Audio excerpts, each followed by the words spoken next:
Baik teman-teman, kita kembali lagi ya merilis masih tentang RUU Cipta Kerja.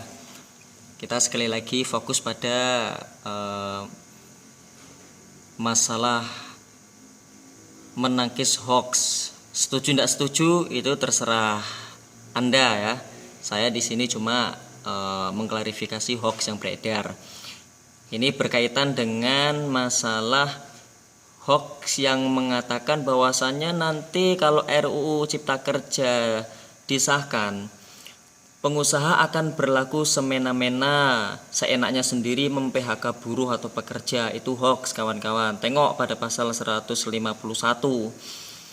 ayat 1. Pengusaha, pekerja atau buruh, serikat pekerja atau serikat buruh dan pemerintah harus mengupayakan agar tidak terjadi pemutusan hubungan kerja. Itu ayat satunya.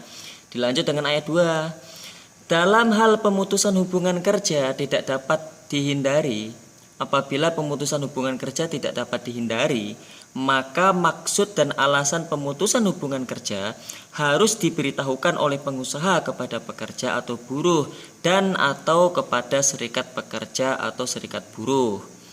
Dilanjut dengan ayat 3. Dalam hal pekerja atau buruh, apabila telah diberitahu dan kemudian menolak pemutusan hubungan kerja, maka penyelesaian pemutusan hubungan kerja wajib dilakukan melalui perundingan bipartit antara pengusaha dengan pekerja atau buruh dan atau serikat pekerja atau serikat buruh.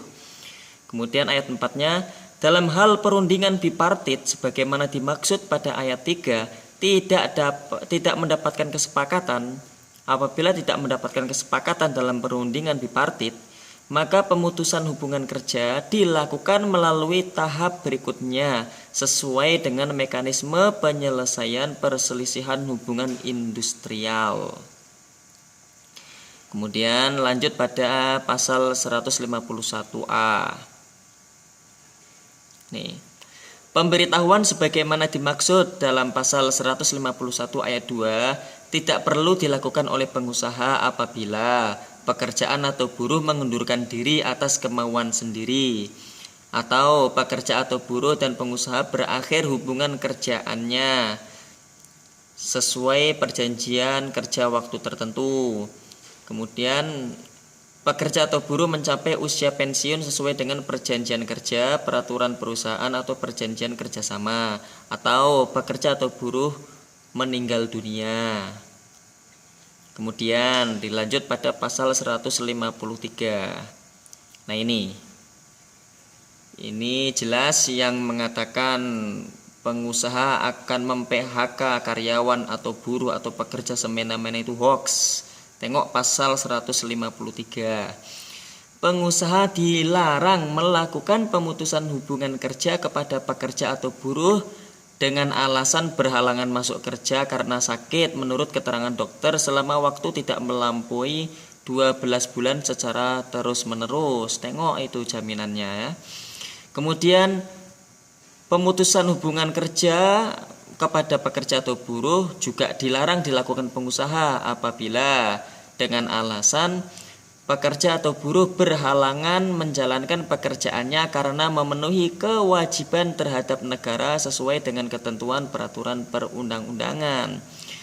Kemudian pemutusan hubungan kerja juga tidak bisa dilakukan oleh pengusaha apabila pekerja atau buruh menjalankan ibadah yang diperintahkan agamanya. Luar biasa. Juga apabila menikah, pengusaha tidak boleh memutuskan hubungan kerja kepada pekerja atau buruh apabila mereka menikah. Ini juga disebutkan mengenai hamil, melahirkan, gugur kandungan, atau menyusui bayinya. Ini juga kalau dengan alasan seperti ini pengusaha dilarang memutuskan hubungan kerja. Kemudian juga mempunyai pertalian darah dan atau ikatan perkawinan dengan pekerja atau buruh lainnya dalam satu perusahaan, mendirikan menjadi anggota dan atau pengurus serikat pekerja atau buruh. Ini apabila ada pekerja atau buruh mendirikan dan menjadi anggota atau pengurus serikat pekerja atau serikat buruh, maka pekerja atau buruh melakukan kegiatan apabila pekerja atau buruh kemudian melakukan kegiatan serikat pekerja atau serikat buruh di luar jam kerja atau di dalam jam kerja atas kesepakatan pengusaha atau berdasarkan ketentuan yang diatur dalam perjanjian kerja, peraturan perusahaan, dan perjanjian kerja bersama. Silakan kalau ada pekerja atau buruh yang mau berorganisasi ya. Kemudian pengusaha juga juga dilarang memutuskan hubungan kerja apabila didapati pekerja atau buruh mengadukan pengusaha kepada pihak yang berwajib mengenai perbuatan pengusaha yang melakukan tindak pidana kejahatan. Pengusaha juga tidak boleh memutuskan hubungan kerja dengan alasan berbeda paham, berbeda agama, aliran, politik, suku, warna kulit, golongan, jenis kelamin, kondisi fisik, atau status perkawinan. Bahkan dalam keadaan cacat tetap, sakit akibat kecelakaan kerja, atau sakit karena hubungan kerja yang menurut surat keterangan dokter yang jangka waktu penyembuhannya belum dapat dipastikan, maka dalam hal ini pengusaha juga dilarang memutuskan hubungan kerja. Nih, pemutusan hubungan kerja yang dilakukan dengan alasan sebagaimana dimaksud pada ayat 1, 10 poin tadi A sampai J, maka batal. Demi hukum dan pengusaha wajib mempekerjakan kembali pekerja atau buruh yang bersangkutan. Nih. Adapun pemutusan hubungan kerja dapat terjadi karena alasan perusahaan melakukan penggabungan, peleburan, pengambil alihan atau pemisahan perusahaan. Perusahaan melakukan efisiensi, perusahaan tutup yang disebabkan karena perusahaan mengalami kerugian. Kalau ini mah udah biasa dari dulu ini. Perusahaan tutup yang disebabkan karena keadaan memaksa. Kemudian perusahaan dalam keadaan penundaan kewajiban pembayaran utang.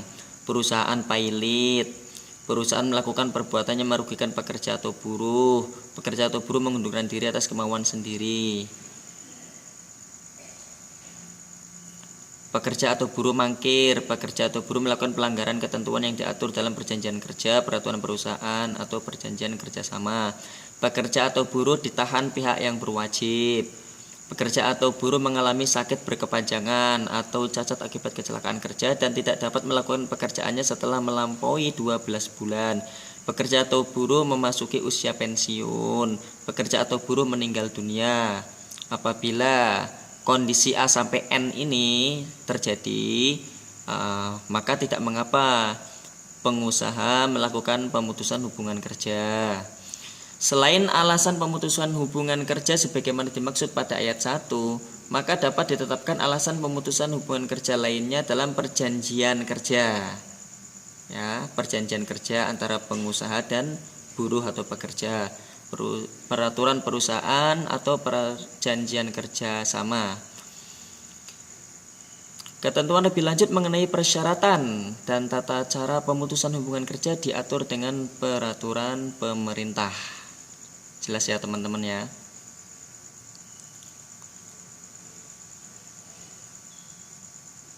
Nah, ini bahkan nih masalah pesangon nih yang juga dihoaxkan ya. Pasal 156. Dalam hal terjadi pemutusan hubungan kerja, pengusaha wajib membayar uang pesangon dan atau uang penghargaan masa kerja dan uang penggantian hak yang seharusnya diterima. Adapun uang pesangon sebagaimana dimaksud pada ayat 1 diberikan paling banyak sesuai ketentuan sebagai berikut. Nah, ini ada ketentuannya teman-teman ya. Apabila masa kerja kurang dari 1 tahun, maka pesangonnya 1 bulan upah. Masa kerja 1 tahun atau lebih tetapi kurang dari 2 tahun, maka pesangonnya 2 bulan upah. Terus teman-teman bisa tengok sendiri ya. Ini sudah detail.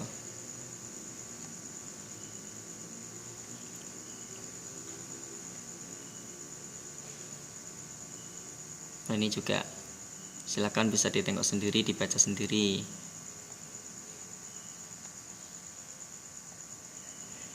Setuju ataupun tidak terserah Anda ya. Saya tidak mempermasalahkan setuju atau tidak. Saya hanya mengklarifikasi hoax yang beredar.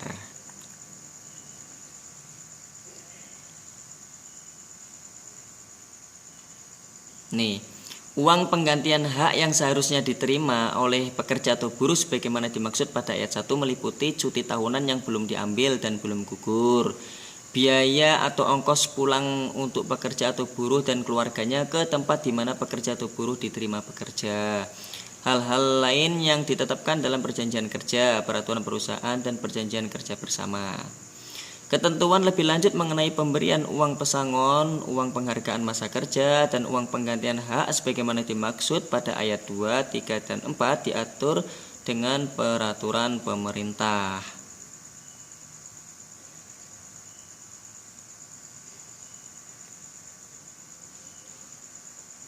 Nih, komponen upah yang digunakan sebagai dasar perhitungan upah pesangon dan uang penghargaan masa kerja terdiri dari upah pokok, tunjangan tetap yang diberikan kepada pekerja atau buruh dan keluarganya.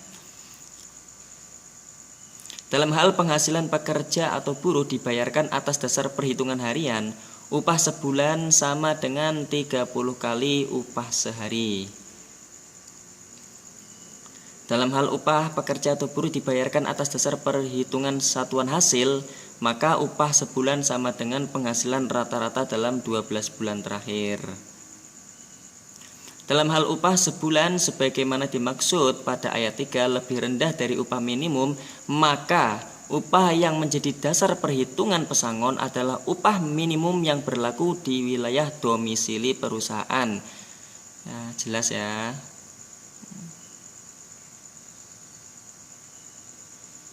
Nih, pasal 157A.